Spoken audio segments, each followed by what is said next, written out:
Today I'm going to show you guys how to hook up the phone module to the remote start box that looks like this. This is probably the easiest one there is to do. So on the other side here, you'll see, on one side here, you'll see a blue and red connector. You guys might just have a blue connector, but this vehicle requires both. But anyway, on the other side, you're going to see a couple ports here. The one that we're looking for is this white 4-pin port.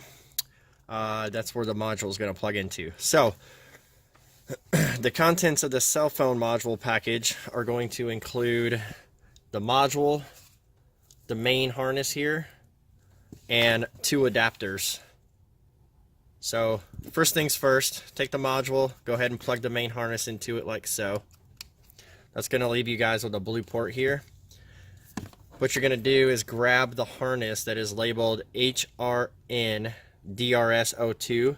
It's going to have one blue port, so go ahead and plug the blue connector into it from the main harness. And now we have a breakout cable. You got an ivory, a black, and a white. So take the white one, and if you notice, the ivory has like a really weird shape here. It's kind of like tapered on the side. The white one is squared off. Take the white one and plug it in to this white port, and you're done. This ivory one, it's a 4-pin. It's only got 3 wires in it, not the one you're looking for. It will not fit in there anyway. So take the white one, it plugs right in. These 2 are not used, so tape them, zip tie them back, or just let them hang. Do not cut them off.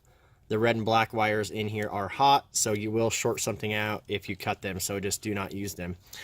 From this point, when you guys set the app up, the protocol is going to be set to DEI, and that will prompt you to set the protocol upon setting the app up at the beginning of the process. So make sure that the protocol is set on DEI. If you guys have any issues getting everything set up or accidentally select the wrong protocol, on the back of the install guide that comes with our phone module, click the troubleshooting QR code down in the bottom right hand corner, and that will take you to our troubleshooting video where we can get everything lined up. So thanks for watching.